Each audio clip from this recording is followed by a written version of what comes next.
I've been mulling this over in my mind for the last month or so and been waiting to step back and look at 2018 in gaming from a rational perspective. And it's so frustrating because every time I try to think of all the good stuff, it's marred by the fact that I've completely lost faith in two companies that I grew up with, that I wanted to work for when I was pursuing 3D animation in college. I think how I feel really started to surface when I was watching the Game Awards and seeing all of these great games being shown. And all that was going through my mind were these ugly flashbacks of Konami dragging Metal Gear's body through the mud, Bandai throwing their dedicated Dark Souls PC fanbase under the bus with a lackluster remaster, and most recently Diablo Immortal's announcement and Fallout 76's abysmal showing.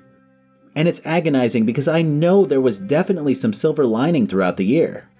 I loved so many of the year's releases, but the scales tipped so heavily the other direction for me with how poorly Blizzard and Bethesda have treated their loyal customers and fan bases in 2018. I'm long past expecting anything great from the grand champion of fuck-ups, EA, so the Battlefield 5 fiasco hardly surprised me. It's actually oddly impressive to watch EA try to make up for being repeatedly voted as the worst company in America by giving out free games on their Origin platform and having crazy sales on their latest big franchises, only to turn around and shoot themselves in the foot.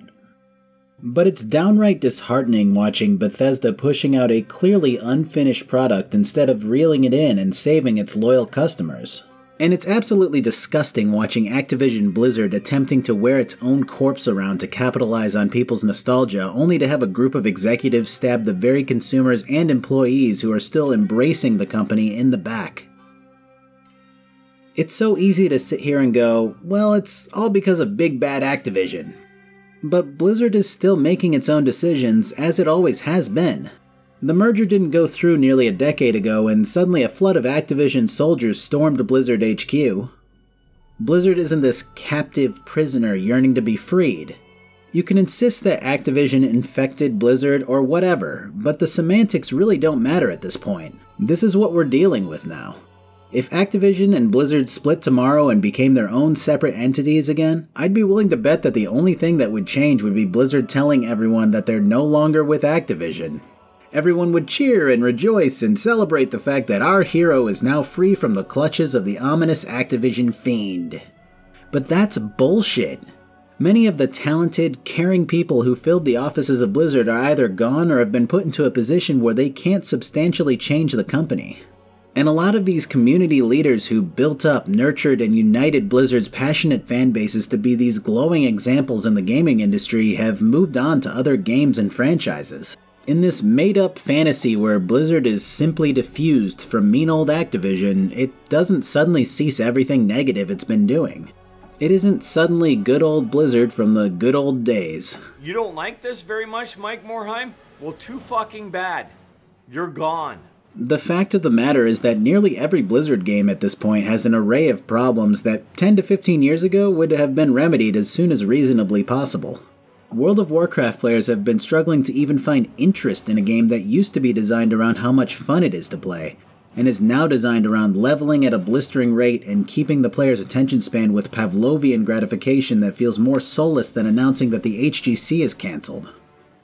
It's insane watching players generally trying to fix the problems with this MMO, whether it be through asking for different improvements or taking matters into their own hands and doing the work for them via add-ons. Only for Blizzard to strategically fuck them over at every turn, all while telling them that they have no idea what they want. Have you ever thought about adding servers for previous expansions as they were then? You think you do, but you don't. The way Blizzard handled Heroes of the Storm in mid-December is the last straw that caused me to want to make this video. The abhorrent treatment of its own community, employees, pro players, casters, and anyone else setting aside large portions of their lives to stay involved in the Heroes competitive scene rivals some of the most disgusting behavior I've seen from a well-established gaming company. I want to stress here that I understand that underperforming games are generally going to be cut from the docket as far as further financing goes. It's definitely easy to seal yourself inside the echo chamber of Reddit and continue to bounce the same sentiments off of each other ad nauseum.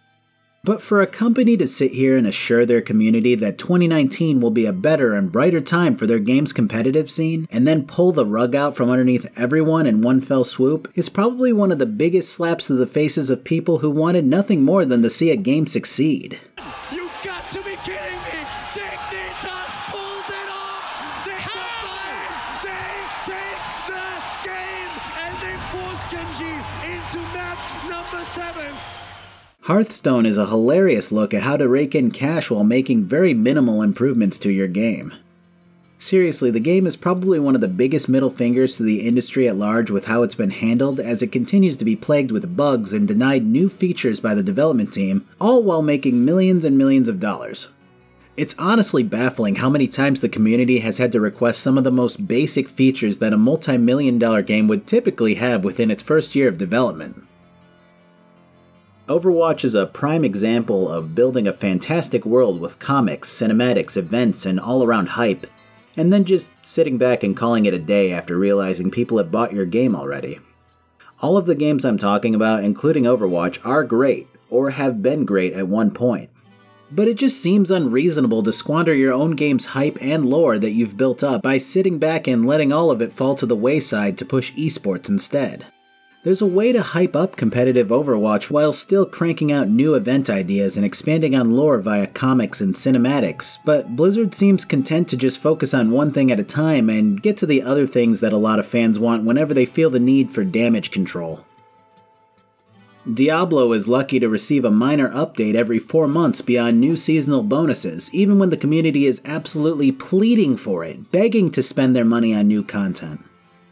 And in a move to rival invading Russia in the winter, Blizzard announces Diablo Immortal and nothing else, when all they really needed to do was throw up a new Diablo on PC logo on the stage, like what Nintendo did with Metroid Prime 4, and call it a day.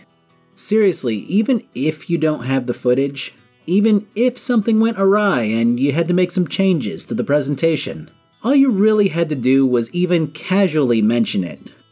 Hey guys, I just wanted to be the first to tell you that we have the new PC Diablo in the works, but for now, here we have Immortal to show you. Sure, people wouldn't necessarily be happy, but they wouldn't be, well, like how they are now. It's really unfortunate because some of my fondest gaming moments, memories, and feelings come from Blizzard's franchises.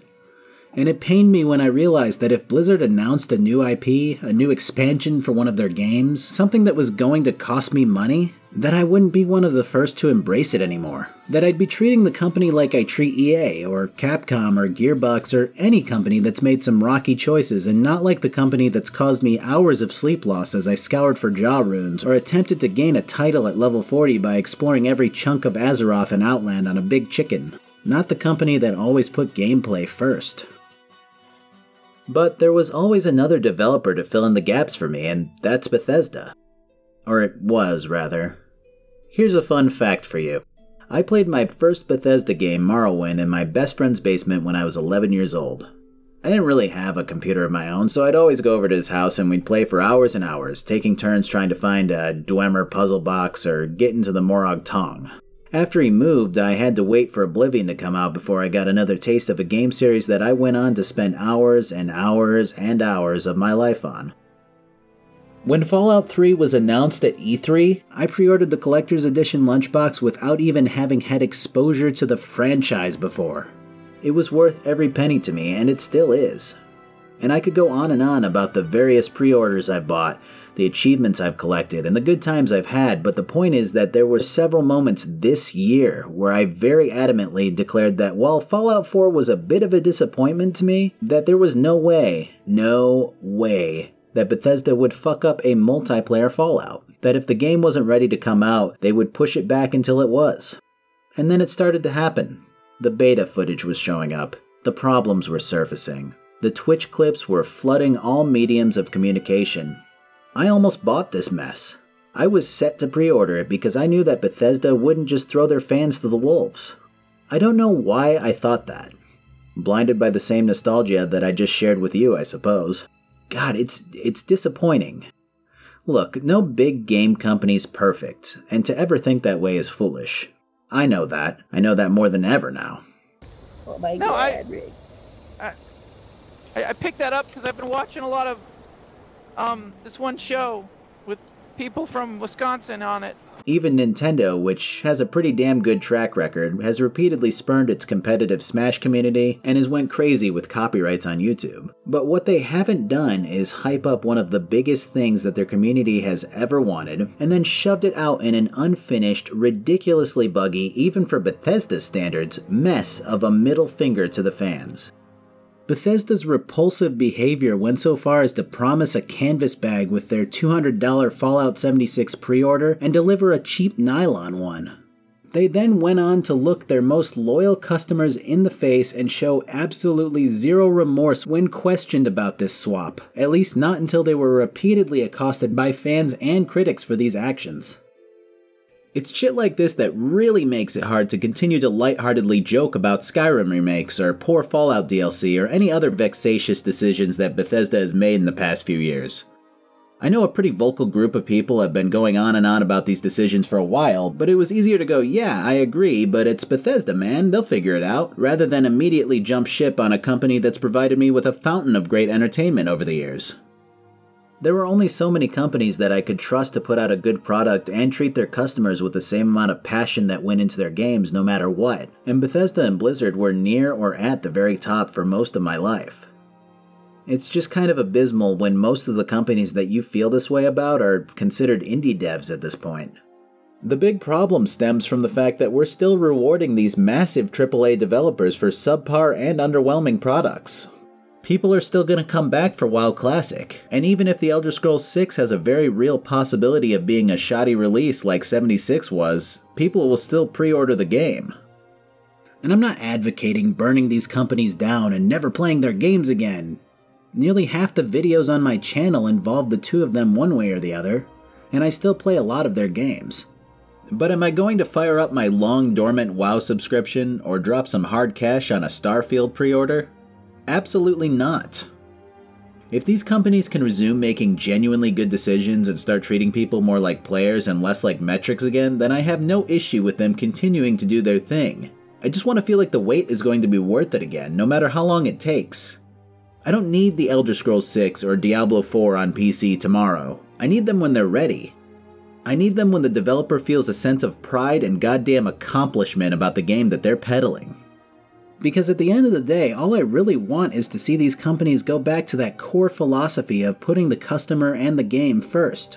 I want to see a developer run out onto the stage with genuine excitement and passion in their eyes for something that they've been working endlessly on, and they know is fantastic. I want to be able to not even question whether a game from Bethesda is going to be good or not again. Until that happens, if that even happens, my money's going to CD Projekt Red. Thanks for watching. I know you might be thinking, boy, that was a pretty ranty video. If only I could take a break to learn about a new service that would help me. But you're probably not thinking that because that's a really specific thing to think, but it also helps me transition way better into telling you about my sponsor for this video, Expressvpn. If you're like me, you tend to try to push a lot of the issues with not having a virtual private network on a regular basis out of your head.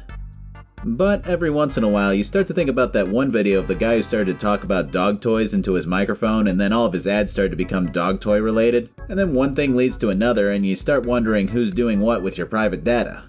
So what can you do to circumvent this horrible chain of thoughts? Do I have a treat for you?